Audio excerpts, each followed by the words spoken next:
Democracy. Democracy will not come today, this year, nor ever through compromise and fear. I have as much right as the other fellow has to stand on my own 2 feet and own the land. I'm tired of hearing people say, let things take their course. Tomorrow will be a different day.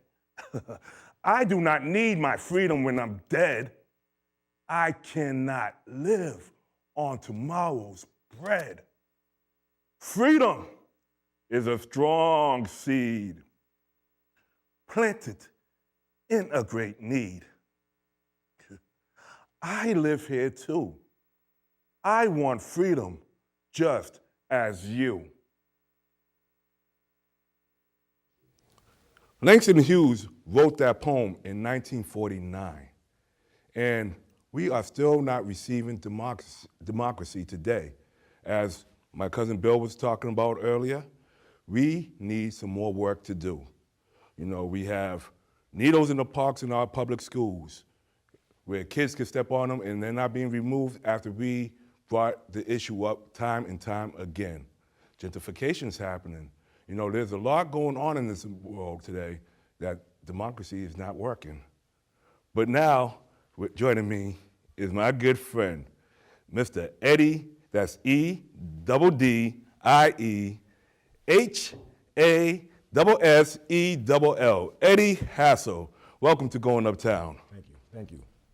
So, Eddie, can you tell my audience a little something about yourself? Let's see. Work with the community, a lot of stuff with the community.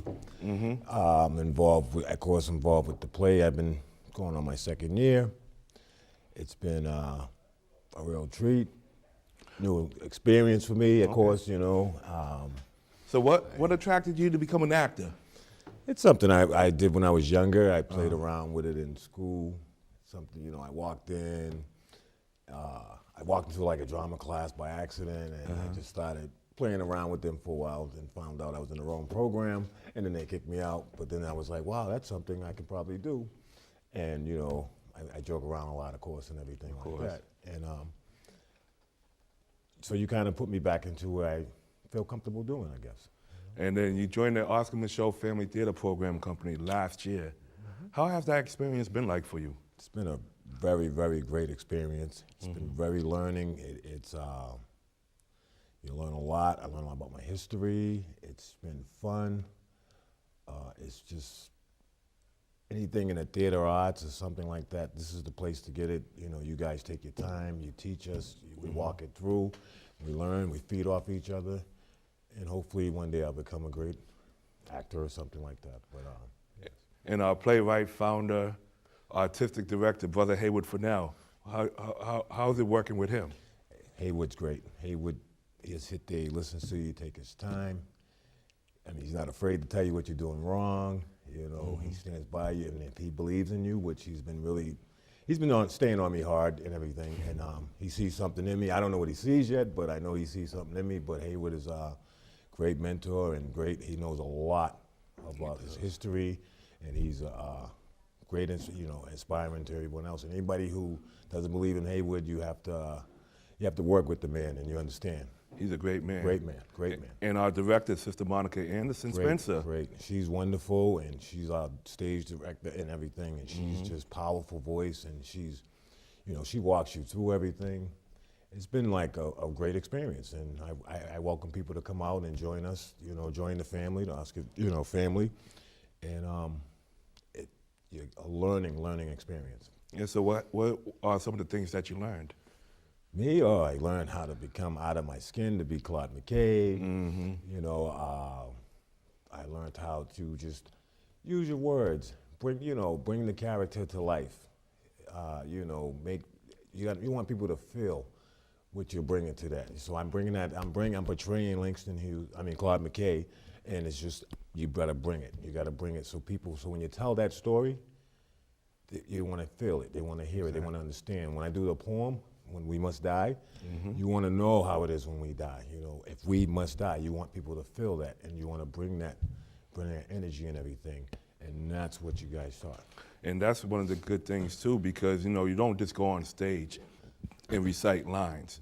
No, you have to make your audience feel the pain or feel your words that you are saying. Yes. Like, you know, because that last presentation that I did with democracy, and you see, if we must die later, you know, Yes. I felt those words. You got to feel those words because this is what our people are going through. This is a teaching element. Yes. See, we're not just out there performing. We're teaching our audience what it's like to go through denial, rejection, racism, all that. You know, and then how we have to overcome that by not calling each other in words or fighting against one another, but by sticking together, uniting and fighting for what's right. Exactly. Now, what areas do you want to improve as an actor? I want to improve in maybe more powerful roles. More powerful roles. And then on the flip side on that, I want to bring out my humorous side of me because, you know, I can be funny and everything. I'm a little comical, as you know, and everything. And I want to bring out, you know, just see where I'm at in this whole thing, you know, where I fit in on it's comical or drama or, you know, I would like to improve just on, you know, developing my role and to the best that I can be. Now I want to go, you said powerful role. What type of roles would you consider powerful? Like a real drama role or something, you know, like a documentary, something serious. But you know, like say like hypothetically, like a Martin Luther King role or something.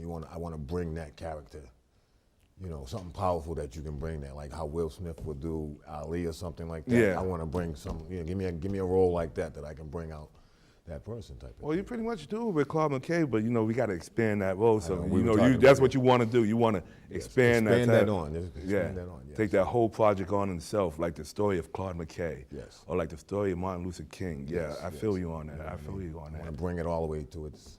You know, because pretty soon we're going to be offering one-man shows, so you may have that opportunity. So be careful what you ask for because you might just get it. Right. You're right. You know, when we see the presentation that we did, you know, we could apply it a lot to what's going on today because in this scene that we're going to do, when we show it, you know, you're trying to told me not to go to Paris, you know, because I'm mad, upset because a lot of stuff is not happening right for us black folks here in America, you know. And I'm telling you, I want you to stay, and I want you to fight with me and everything, you know. I mean, we have to fight this together. You know, why go there when I can use you here, and we can fight together? And I see that going a lot.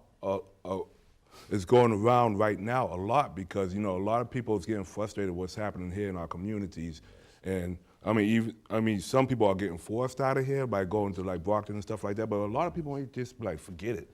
I'm going down to Atlanta. Yeah. I'm going down another part of the state somewhere because, you know, there's more opportunity out there for me. I just give up. I'm tired of all this nonsense in Boston. I'm tired of the murders. I'm tired of the drug population out here. I'm just tired. I just want to leave, pack up my bags, and go. See, that's what they want you to do, and you have to stay here. Don't let nobody run you out. I mean, this is where you are. Let's build that up. You know, they want to move everybody to the suburbs or something like that. No, stay in your community, build it back up. But you know, don't have them move you out somewhere else because this is where you're from. This is what we do. This is, you know, for Roxbury, Dorchester, Mattapan. This is where it is. That's you what know, it is. don't let no one move you out where you're from. Let's build up from the ground. Let's start what we had, build it better, like housing and stuff like that. Yeah. Let's build more housing, homeless people. You know, let's keep it here. Why move it out somewhere else? That's not doing nothing for our community. And that's the reason why I say, you know, words in the play is not just put there just for people's entertainment. That's right. Yeah. It's out there as a teaching element. Absolutely. And it's just like, you know, we cannot give up on ourselves and we can't just run off and just like, okay, I got it. Yes. So you play Claude McKay. Can you tell my audience a little something about Claude McKay? Wow. Claude McKay, he come to America. He wants to read poems. He wants to write books. You know, he wants to become an artist. He wants to really express himself, and that is his goal. because he's a teaching person, and he wants people to listen to him by using his power. You know, he has a message. He wants to use their power, and he wants to give people the message. And if you believe in me, as Claude McKay, if you believe in him, he's going to take you somewhere that you've never been before. And how is he similar to you? And he's similar because if you believe in me, and you know, by being with me, you know, if you believe with me, I'm going to carry you all the way through. If you believe in me, and you know I got you, that you're going to go far with me. So what was the hardest part of playing Claude McKay? The hardest part was the non-Jamaican accent that I have. Yes. The non-Jamaican accent was one of the hardest things, but it was just memorizing the lines and all that. But once you get over that fear and everything, it really wasn't that hard. For me, it wasn't that hard. It's just, you know, me, I worked hard, studied hard, memorizing. And once you do it, and I've been doing this over and over now, it's, you know. And it's so funny, too. You talk about memorizing the lines. Yes. You know, me and Eddie worked together, and then, you know, I could just walk down the hallway, and I just see Eddie just talking to himself, walking up and down the hall, reciting his lines like, la, la, la, la, la. I was like, what is going on? Everybody gonna look at you like you're a crazy man. But he was doing a great job, and he was practicing his lines, and then when you got out there, you nailed it. Thank you. You know, I've seen that improvement in you. Thank you. You know, at first, you know, we gonna have you try to be a little radio announcer to make the announcement, yeah. But then you just moved on to Claude McKay, and you did master that spot. Yeah. And I'm real proud of you. Thank you. Thank you. But you're gonna be moving on to another part pretty soon. That's right. Moving up to getting out of the Claude McKay, I'm actually gonna be Joe the bartender in the next play. Okay. Which is it's a bartender that's a little flirty, a little edgy, you know, likes to get involved with everyone's conversation. That's more like you. You know, yeah.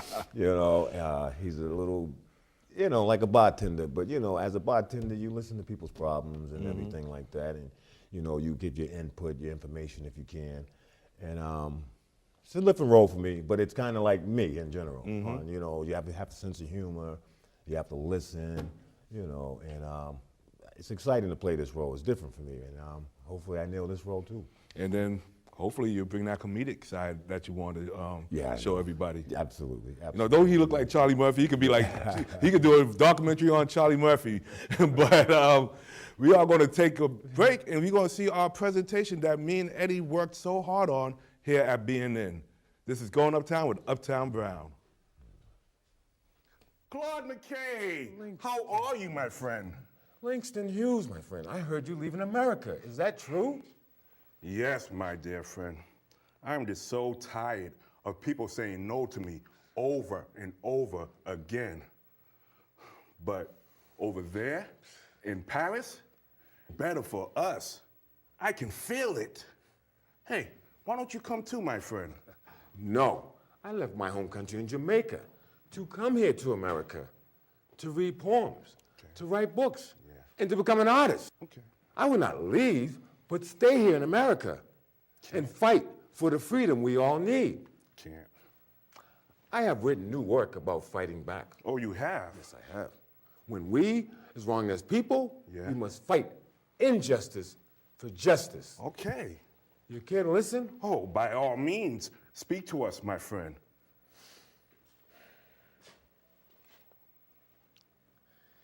If we must die, let it not be like hogs, hunted and penned in an inglorious spot, while around us box the mad and hungry dogs, making their mark on our cursive lots.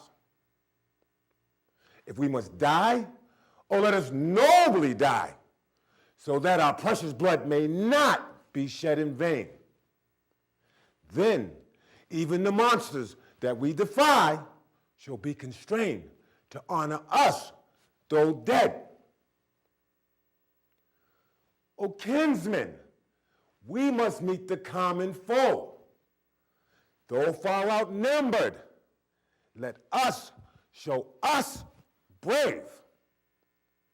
And for the thousands blows deal one, just one death blow. What thou lies before us, an open grave.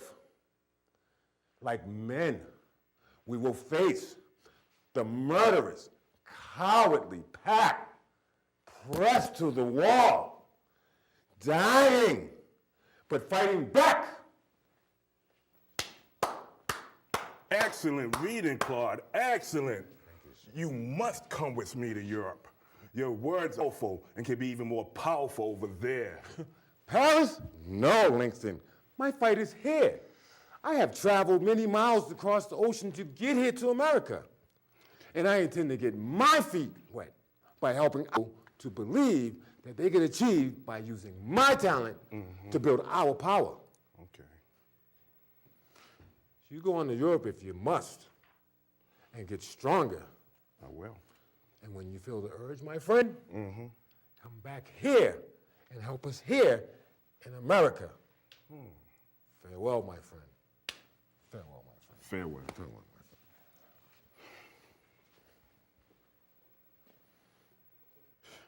I know that I'm on a journey and I haven't reached my destination. I've got some more traveling to do. I keep writing and writing, and I know that some of it's good, but these folks just look at me like I ain't supposed to be a writer. Well, that's too bad, because that's what I am, and that's what I'm going to be. Maybe not here, but over there in Europe, I believe my time has come. I am a powerful writer, and I want people to read my writings. Listen, folks. I too sing America. I am the darker brother. They send me to the kitchen when company comes, but I laugh and eat well and grow strong. Tomorrow, I'll be at that table when company comes. Nobody dare say to me, eat in the kitchen. Then, they will see how beautiful I am and be ashamed. I too am America. I'm on my way to Paris, and when I return, I will have a seat at that table. America, and if we must die, not let it be like hogs, hunted and penned in their glorious spots. So what do you think about that poem, If We Must Die? That's one of Claude McKay's most powerful poems. Yes, it is. Yes, it is. It just really makes you reach down and ask yourself, if we must die. Like, really, if we must die, we can't let it be on the hands of someone else or hunted by, as we call society now. And it's just one of those, it's very powerful, and it's something, you gotta look at it. We're all gonna die.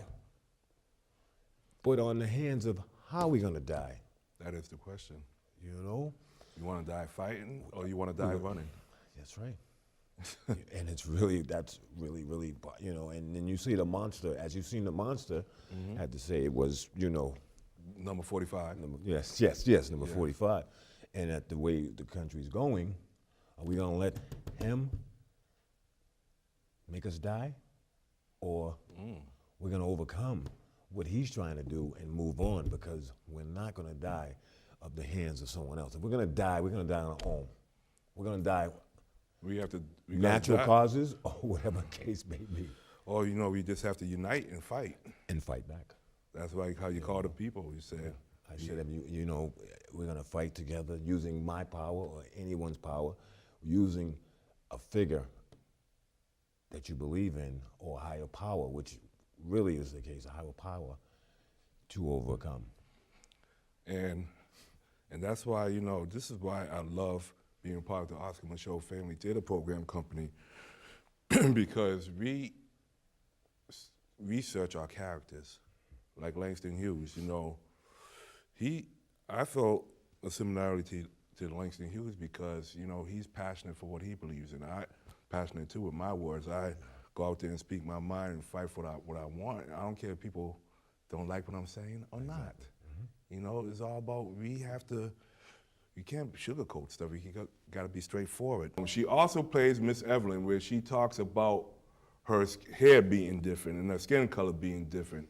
And we have her grandson, Jarrell Bannon, who does a great job tap dancing. I mean, I am so proud of Jarrell Bannon. He improved from ever since he was younger to what he is now with the tap dancing.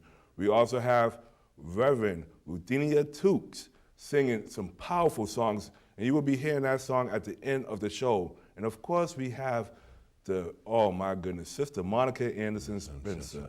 When she sings, oh, it is the best music to my ears. Yes. And she bring her role, Sarah Breedlove, and Madam C.J. Walker into the Voices of the Harlem Renaissance. So please keep an eye out for us on our YouTube station, Oscar Michaud Family Theater Program Company, or we will be having DVDs of the Voices of the Harlem Renaissance with a gospel flavor.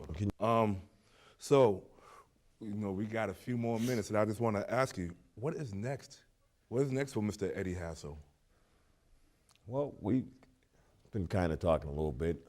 I might, as on the advice of you maybe and Haywood, I might be doing maybe a show of my radio show or maybe a TV show. Oh, okay. So what type of radio show would you be thinking of doing? Well, I was thinking if it's loud, if I do radio, I might do like a slow jam setting music, you know, something to the community, nice past music and like really nice soul, slow music, you know, to get everybody like a slow jam midnight set or something like that. All right, so if you're going, okay, you hosting that radio show, how are you going to introduce your show? Well, you know, it'll be something deep, like, you know, you're welcome. You're listening to the Midnight Madness with Double D. You know, Midnight Madness, and, you know, something smooth, and we're going to have some silky soul music, you know, a little deep in there, and everybody calm and cool, and, you know, 108, here we go. We're going to play some Luther Vandross for you, and let's get it on. Okay. You know, type of stuff. And then you talking about you also want to do TV. What type of ideas would you have for a TV show? TV, maybe something what you're doing. Okay. Something like that. Maybe, you know, have some guests and panel on, and, you know, maybe a segment with expanded sports, theater, something like that, you know. Definitely for the community, you know, powerful leaders. But something I'm working on. I mean, I'm still, of course, we've been talking about it and stuff. But so you're definitely into the sports scene. Well, I mean, probably a sports thing or something like that, you know. I'm still working on still new ideas, and, you know, with you and Haywood working with me, we'll figure it out, and you guys will see me on TV or radio very soon. Okay, that's real good stuff. But we're going to be seeing you as Joe the Bartender coming up pretty soon, before the radio show and all that. That's right. That's right. I'm real excited. Well, and I hope everybody comes out. It's in August, I believe. Yeah, it's going to be in August. It's going to be in August, and it's the Harlem Renaissance Revival. No. Harlem Renaissance Revisited with a gospel flair. With a gospel flair, and hopefully come on out and see me. I'll be Joe the Bartender. This is a different role for me, and hopefully you guys come on out, and we're going to give you a very, very beautiful show. A very beautiful show. Yeah. And I have so much confidence in you because, you know, you're growing and you're flowing. And I'm real proud of you. Thank you. Thank you. Thank you very much. You're welcome. Now, this is Uptown Brown. Going Uptown with Uptown Brown right here on BNN TV.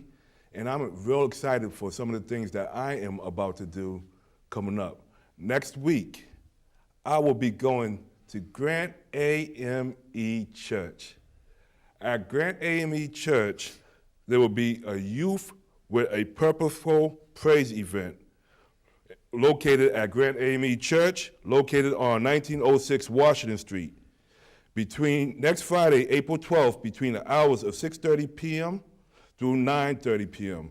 This event, hosted by Grant AME Worship Arts Ministry, will feature youth dance ministries from Concord Baptist, Framingham Community Church, Bearer Sign Language Ministry, Seventh-day Adventist, and Praise House of Deliverance Tabernacle, where fellow BNN producer Pastor Darius is the head of. So join us next week at Grant AME Church for a hallelujah good time. And you know my stomach is growling, Eddie. That's right. Because you know what I'm about to do after I leave here. We're about to go to Vaughn's. We about to go to Vaughn's Fish and Chips, located on number 1 Erie Street in Dorchester. And I'm going to, of course, get my favorite chicken wings You know it. and my favorite fish, because the Vaughn family are very big supporters of the Oscar Micheaux Family Theater Program Company. And I thank them all for their love and support. And this is Uptown Brown, and make sure you tune in to me on WBCA Radio 102.9 FM, Boston's community station, for episodes of Going Uptown every Tuesday night at 8 p.m. With Uptown Brown, I'd like to thank my guest, cousin Bill Wright, and my friend Eddie Hassel for joining me today. I would like to thank everybody behind the scenes for helping out, making the show a great time, and I will see you next month. Lord, how come I'm here? Lord, how come I'm here? I wished I had never been born. Lord, they sold my children. Lord, they sold my children. Lord, they sold my children. And I wished I had never been born. They treat me so mean, Lord, treating me so mean, Lord. They treat